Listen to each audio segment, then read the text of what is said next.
형제들아, 내가 너희와 같이 되었은즉 너희도 나와 같이 되기를 구하노라.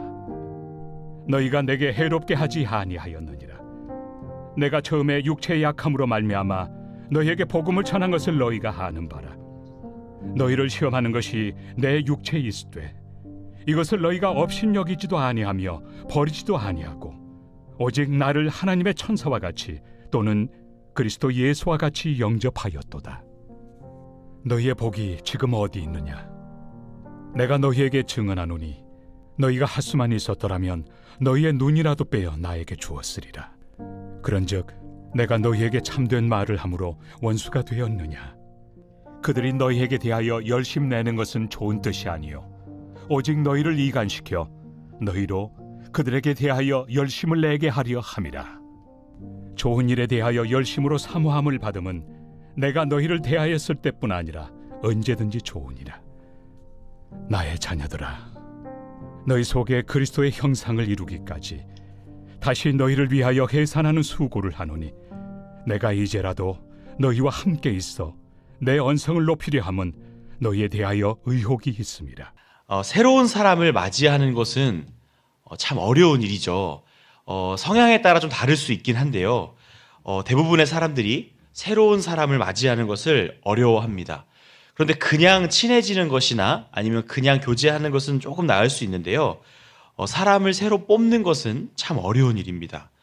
회사에서 사람을 뽑는다고 한번 생각해 보면 우리나라는 이 사람을 해고하는 게 참 어려운 그런 구조이기 때문에 직원을 한번 잘못 뽑아 놓으면 고생을 하게 됩니다. 그래서 아주 까다롭게 사람을 뽑게 되죠. 사람을 뽑을 때 그래서 아주 까다로운 기준을 적용하기도 하고 단체로 그냥 공채로 뽑기도 하고 여러 가지 방법들을 마련해 놓기도 합니다. 사람을 뽑으면 그 사람들을 관리하기 위해서 노력하기도 하죠.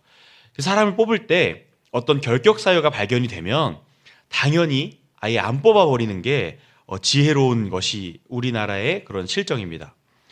교회도 마찬가지인 것 같아요. 만약에 어떤 교회가 담임 목사님을 청빙한다고 한번 생각해 봅시다. 그냥 공고를 올려놓고 연락이 오면 선착순으로 제일 먼저 연락 주신 목사님께 그냥 우리 교회 와서 목회해달라고 하진 않죠. 아니면 여러 사람들이 들어왔을 때 그냥 제비뽑기로 목사님들 다 훌륭하시니까 제비뽑기로 하자 이러고 제비뽑기를 하지 않죠. 경력도 보고요. 학위도 보고 설교도 들어보고 그 가정도 보고 이야기도 나눠보면서 아주 까다로운 기준으로 여러 차례에 걸쳐서 검증을 합니다. 왜 그러냐 하면 그분이 만약에 뽑히신다면 그분이 오셔서 우리 교회에서 계속해서 시간을 보내게 되고 계속해서 그분이 우리를 목양해 줘야 되기 때문에 아주 까다로운 기준과 절차를 통해 그분을 뽑게 되는 겁니다. 그런데 만약에 청빙 대상자에게 어떤 종류의 고질병이 발견됐다고 한번 생각해 봅시다. 이제 일면식도 없고 잘 모르는 분인데 이분이 우리 교회에 와서 담임 목회를 하셔야 될지도 모르는 상황입니다. 그런데 그분에게 아주 심각한 해결되지 않는 고질병이 있는 겁니다. 그러면 꼭 그렇진 않을 수도 있고 이게 옳은지 틀린지는 잘 모르겠지만 너무 당연하게도 후보에서 제외되기가 아주 쉽지 않을까요? 새로운 사람을 맞이한다는 것은 정말 어렵습니다. 정말 까다로운 기준으로 보지 않으면 앞으로 고생할 수 있기 때문에 더 그렇습니다. 그런데 갈라디아 교회는 조금 특이한 상황이 펼쳐집니다.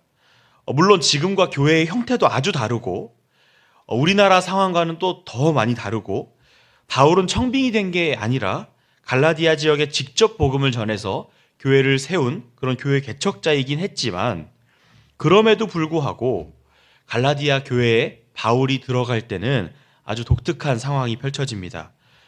그것은 바로 바울에게 있는 결격 사유를 그들이 용납한 것이었습니다. 오늘 13절에 보니까 내가 처음에 육체의 약함으로 말미암아 너희에게 복음을 전한 것을 너희가 아는 바라 이렇게 말씀합니다. 바울의 육체에 약함이 있다는 것은 우리가 잘 알고 있죠.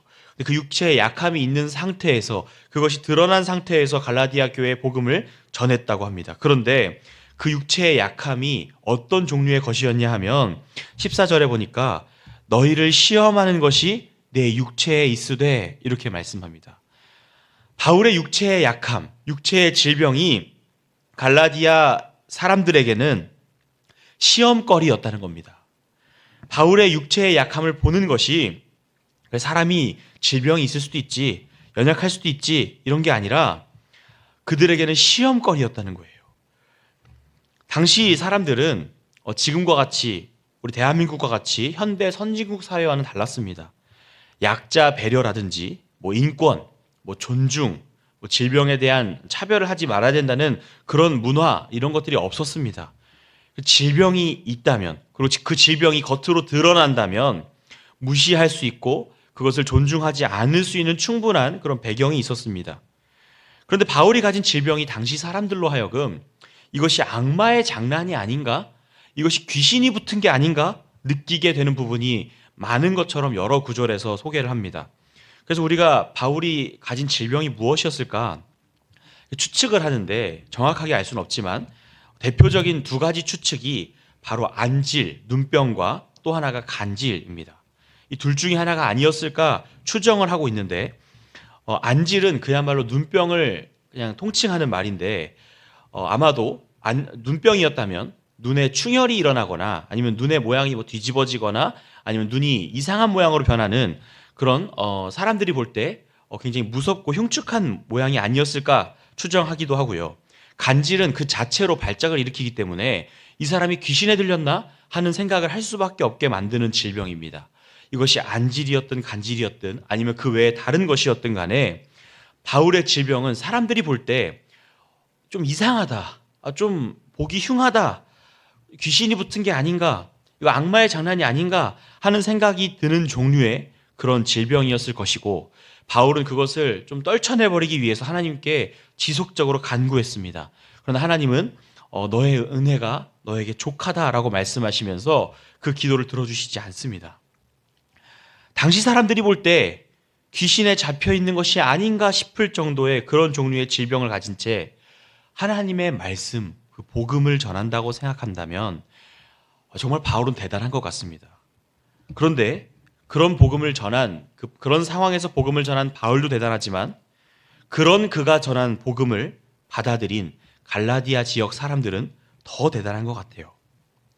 그런데 문제가 생깁니다. 어떻게 딱 볼 때 편견을 가질 수밖에 없는 그런 사람이 와서 복음을 전하는데 그 복음을 받아들였었는데 그랬던 그들이 진리에서 너무 빠르게 다른 복음으로 벗어나 버린 겁니다. 그냥 그들이 가만히 있는데 그렇게 된 건 아니고 어떤 세력이 있었습니다. 이 세력이 거짓 교사들인데 이 사람들이 율법주의로 돌아가게 만들고 율법을 다시 붙잡게 만들고 계속해서 그런 이상한 열심을 내게 만드는 세력이었던 겁니다. 그래서 그 세력에게 빠르게 속아서 그들을 받아들이고 그들의 복음이 아니죠. 다른 복음을 받아들여서 그것을 향해 나아가는 것을 보고 바울은 굉장히 분개했고 아주 강하게 그들을 책망한 것으로 보입니다. 그래서 갈라디아 사람들과 원수가 될 정도로 관계가 틀어져 버렸습니다. 16절에 보니까 그런즉 내가 너희에게 참된 말을 함으로 원수가 되었느냐라고 말합니다. 바울은 끊임없이 진리를 가르칩니다. 처음에 진리를 가르칠 때는 그의 질병을 보면서도 그 복음을 받아들였는데 그들이 다른 복음을 따라가서 다시 진리를 전하니까 그 말투와 그 책망하는 것 때문에 진리를 전하는 것 때문에 바울과 관계가 틀어져 버린 거죠. 왜 그랬을까요? 여러 가지 이유가 있을 수 있고 여러 가지 원인이 있을 수 있지만 문화적인 그 당시 사람들의 성향을 한번 추정해 보자면 당시 갈라디아 사람들은 대다수가 켈트족입니다. 이 켈트족의 특징은 매우 감정적인 것이었습니다. 아주 감정적인 사람들이어서 바울이 복음을 전할 때 아주 감정적으로 받아들였을 가능성이 아주 큽니다. 감정은 아주 강하고 빠르게 뭔가를 흡수하죠. 그러나 수시로 변하고 잘 변형됩니다. 그리고 흠집과 상처가 잘 납니다. 그리고 무엇보다 주관적이어서 이랬다가 저랬다가 하는 겁니다. 교회 안에서도 가장 어려운 대상 중에 하나가 감정적인 사람들인 것 같아요. 빠르게 뭔가를 사람을 받아들이고 수용하고 행동하지만 그만큼 빠르게 등을 돌립니다. 그리고 상처를 많이 받고 그런데 그 내용이 주관적이어서 어떻게 맞춰주기 어려운 그런 성향을 가진 사람들이 있습니다. 갈라디아 지역 사람들이 딱 이랬을 겁니다. 바울이 그들에게 복음을 전합니다. 그들은 받아들였습니다. 그러나 금방 다른 복음도 받아들입니다. 감정적으로 받아들이다 보니 다른 복음도 쉽게 받아들이고 그냥 감정에 따라 요동치는 그런 신앙을 가지고 있었던 겁니다. 그런 그들에게 바울이 강하게 책망을 했으니 그들이 감정적으로 상처를 받을 수밖에 없었고 그들과의 관계가 깨져버릴 수밖에 없는 게 아닌가 그런 생각을 하게 됩니다. 바울은 그런 그들을 다시 해산의 수고를 통해 그리스도의 형상으로 세우고자 합니다. 그런데 생각해보면 바울이 처음 들어가서 복음을 전하고 그들과 관계를 맺을 때는 그래도 비교적 수월했을 수도 있습니다. 그런데 그런 과정들을 다 지나고 모든 관계가 깨지고 다시 복음을 전하기 너무 어려운 상황에서 알던 사람, 관계가 깨져버린 사람, 내 마음에 안 드는 행동과 말을 해버린 그 사람에게 서로 그렇게 관계가 무너져 있는 그들에게 다시 가서 복음을 전하고 진리로 그들을 세우는 것은 비교할 수 없을 만큼 더 어려운 일인지도 모릅니다. 바울은 그 일을 하겠다는 겁니다. 그들과의 관계가 지금 어떻게 되었든 처음에 갔을 때 그들과의 관계가 어땠든 자신에게 어떤 질병이 있든 갈라디아 사람들이 어떤 모양이든 상관없이 그들에게 다시 다가가서 다시 복음을 전하고 다시 그리스도의 형상을 세우겠다는 겁니다. 지금 우리가 교회라는 이름으로 모여 있는 것은 복음을 듣고 예수 그리스도를 영접하기 위한 것입니다. 예수 그리스도를 영접한다는 것은 한 번이면 족합니다. 이 말은 예수님이 우리를 떠나지 않으신다는 말입니다. 그런데 누가 봐도 예수 그리스도를 영접한 적이 있는데 누가 봐도 예수님을 떠나 있는 상태로 보인다면 그는 다시 예수님을 영접할 필요가 있습니다. 누가 봐도 예수님을 떠나 있는 상태, 다른 복음을 믿고 있는 상태, 이상한 신학과 이상한 사상들이 교회 안에 들어와 있다면 다시 복음 앞에 서야 될, 다시 예수님을 영접해야 될 그럴 상황인 것입니다. 바울이 볼 때 갈라디아 사람들은 분명히 예수님을 영접했었는데 지금 보니까 전혀 다른 변질된 복음을 붙잡고 있는 겁니다. 그럼 우리가 신학적으로 알고 있습니다. 예수님은 한 번만 영접하면 되고 예수님은 다시 우리를 떠나지 않으신다. 그런데 누가 봐도 다른 복음을 붙잡고 있는 그들을 볼 때 바울은 그들에게 그리스도의 형상이 없구나라고 생각하면서 다시 그들에게 가서 복음을 전하고 그들이 다시 예수님을 붙잡을 수 있도록 하겠다는 겁니다. 우리는 왜 교회라는 이름으로 모여 있습니까? 좋은 동역자를 만나는 것도 좋고 잘해주는 따뜻한 목사님을 만나는 것도 너무너무 중요하고 시설도 중요하고 교회의 체계도 중요하고 주일학교가 잘 세워져 있는 것도 중요하고 내가 좋은 사람들을 만나는 것도 너무너무 중요합니다. 정말 중요합니다. 그런데 그게 너무 중요하다 보니 그게 제일 중요해서 진리가 선포될 수 없다면 때로는 내 잘못을 지적하는 것 같아서 싫고 힘든 인생 살고 있는데 힘든 한 주 보내고 왔는데 좀 따뜻한 말만 해주지 왜 저렇게 냉철하게 진리를 선포할까? 아니 그것이 진리라고 인정해 주고 싶지도 않은 싫은 소리 하면 다른 교회 가버리면 되니까 그런 마음으로 우리가 교회를 다니며 신앙생활을 하고 있다면 그래서 목회자들은 목회라는 이름으로 사람들의 비위를 맞춰주고 있다면 우리는 돌아서야 됩니다. 우리는 돌이켜야 됩니다. 우리나라 교회가 어떤 면에서는 꼭 갈라디아 교회와 같습니다. 한국에 처음 복음이 들어올 때는 어려움도 많았습니다. 복음을 가지고 들어온 사람들을 박해하기도 했고 그들을 죽이고 그들을 배척했지만 복음이 뿌리 내리고 복음이 퍼져가자 대한민국은 빠른 속도로 부흥했습니다. 그래서 한 10년, 20년 전에는 세계 최대의 선교 국가였고 세계 최대의 교회가 한국에 많이 있었습니다. 그리고 도시에 나가면 지금도 그렇지만 십자가로 도시가 가득 채워져 있습니다. 그런데 우리 모두가 알듯이 복음의 능력은 볼 수가 없는 그런 시대가 되어버렸습니다. 숫자 말고는 세력 말고는 한국교회가 능력이 있다고 말할 수 있는가? 능력이 없다고 감히 말할 수도 없지만 한국교회가 하나님을 떠났다고 쉽게 말할 수도 없지만 우리는 쉽게 한국교회가 지금 변질되어 가고 있다는 것을 누구나 느끼고 있습니다. 영접한다는 것이 무엇인가 우리는 되짚어 봐야 하는 때입니다. 우리가 교회를 다니기로 결정하고 우리가 예수님을 만났다고 했을 때 우리가 정말 만난 것이 무엇인가 한번 되짚어 봐야 합니다. 기독교라는 종교를 내가 영접한 것은 아닐까? 교회가 나의 자아를 실현하는 무대가 되어서 좋았던 것은 아닐까? 사업 홍보에 좋은 곳이 교회이진 않을까?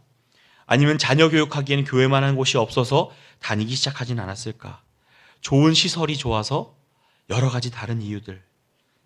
이런 것들이 내가 영접한 것이었다면 오늘 새벽 그것들을 다 내 마음속에서 몰아내 버립시다.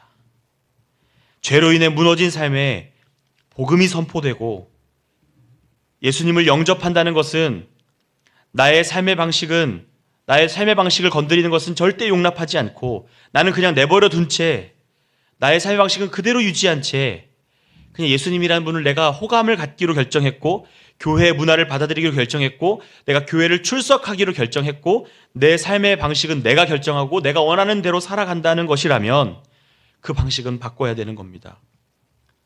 예수님을 영접한다는 것은 죄로 죽었던 우리의 삶에 예수님이라는 분이 찾아오시는 것입니다. 그리고 그 찾아오신 예수 그리스도가 내 안에 들어와서 사시는 겁니다. 한 번 만나는 진한 경험을 한 번 과거에 하고 그 다음에 내 방식대로 사는 것이 아니라 또 다른 어떤 좋은 것들을 찾아 헤매는 것이 아니라 한 번 찾아오신 그 예수님이 내 안에 들어와서 사시면서 내 안에서 주인이 되시는 것입니다.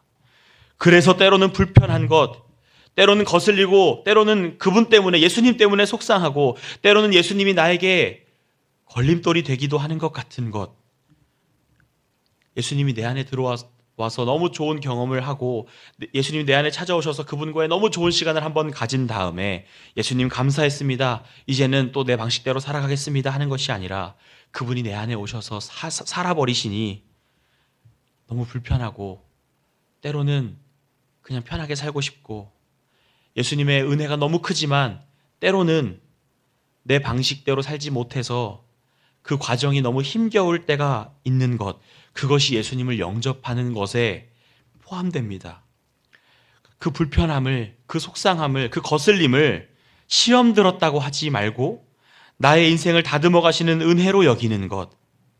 그러나 그렇게 불편하고 속상하지만 않고 정죄당하지 않고 이제는 지적만 받는 것이 아니라 여전히 부족한 우리를 끊임없이 품어주시는 그 예수님의 용납과 그 따뜻함을 경험하는 것, 그 모든 것을 합하여 우리는 영접이라고 합니다. 근데 우리가 영접한다고 했을 때 그 영접은 어쩌면 취사선택, 내가 원하는 부분만 받아들이기를 원하는 것은 아니었나 우린 돌아봐야 합니다. 갈라디아 교회는 연약한 바울이 아니라 그가 전한 온전한 복음을 받아들였습니다. 그들이 받아들였던 것은 예수 그리스도였습니다. 그러나 시간이 지나고 다른 세력들이 그곳에 들어오니 그들이 받아들였던 복음이 변질되었습니다. 그들에게 바울이 촉구합니다. 다시 복음 앞에 서라. 다시 예수님을 영접해라. 너희 안에 영접한 그 예수님은 너희를 떠나지 않았지만 너희의 삶의 모습이 예수님을 떠나 있으니 다시 그리스도의 형상으로 회복하고 돌아와라. 그렇게 촉구합니다. 바울은 그들과의 관계가 깨질지라도 계속해서 진리를 선포합니다. 우리가 받아들인 것은 무엇일까 한번 돌아봤으면 좋겠습니다. 오늘 우리에게 기도 제목이 하나 생긴 겁니다. 신앙생활을 오래 하고 교회 문화를 잘 알아서 아니면 교회를 다닌 지 얼마 안 됐다 하더라도 한국은 기독교라는 그런 종교가 아주 흔한 종교이다 보니 우리가 신앙생활을 하며 다 안다고 생각할 수 있습니다. 그런 우리에게, 그런 저에게 복음이 다시 선포되어야 합니다. 우리가 잘못 영접한 것들이 있다면 보게 해달라고 기도해야 합니다. 오직 예수님만 나의 삶의 주인이 되시기를 다시 한번 기도해야 합니다. 이제는 세상의 기준을 내려놓고 다시 예수 그리스도 한 분으로 충만해지기를 소원합니다. 다시 그분을 영접하기를 소원합니다. 우리가 그 예수님 우리를 떠났기 때문이 아니라 우리가 그분을 자꾸 떠나려고 하기 때문에 다시 그분을 붙잡아야 합니다. 다시 복음을 붙잡아야 하고 자질구레한 것들, 불순물들을 다 내보내고 다시 예수님을 붙잡는 이 새벽이 되었으면 좋겠습니다. 그러면 예수님이 우리를 절대 떠나지 않으시고 우리를 끝까지 붙잡아 주실 겁니다. 우리 예수님 안에 거하는 우리 모두가 되기를 예수님의 이름으로 축원합니다. 하나님 아버지 감사합니다. 우리에게 이 복음이라는 우리가 감히 감당할 수도 없는 이 기쁜 소식을 주시니 감사합니다. 하나님, 그러나 우리는 얼마나 연약한지 우리가 감격하고 우리가 그 앞에서 심히 떨 정도로 놀라운 그 하나님이 우리를 찾아오셨고 우리가 그로 인해 완전한 생명을 얻고 영원한 생명을 얻었음에도 불구하고 우리는 자꾸 변질됩니다. 우리는 자꾸 다른 길로 가려고 합니다. 우리를 불쌍히 여기시고 우리가 오늘 다시 한번 복음 앞에 설 수 있게 하여 주시옵소서. 우리가 아무리 흔들려도 우리가 아무리 복음을 잠시 떠날지라도 주님은 우리를 떠나지 않으셨음을 믿습니다.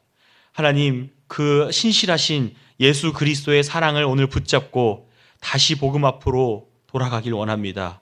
염치 없고 주님 앞에 서기 부끄럽지만 예수 그리스도의 그 사랑을 힘입어 다시 한번 아버지께로 나아갑니다. 우리를 넉넉하게 용납해 주시는 그 사랑을 찬양합니다. 오늘 이 새벽에 오늘 하루가 다시 복음 앞에 서는 그런 중요한 시간이 될 수 있도록 주님께서 도와주시고 이조차 우리 힘으로 할 수 없사오니 성령께서 붙잡아 주셔서 우리 안에 새로운 마음이 생겨나도록 한국교회가 아름답게 회복되도록 주님 역사하여 주시옵소서. 모든 것 주님께 맡겨드리며 예수님의 이름으로 기도합니다.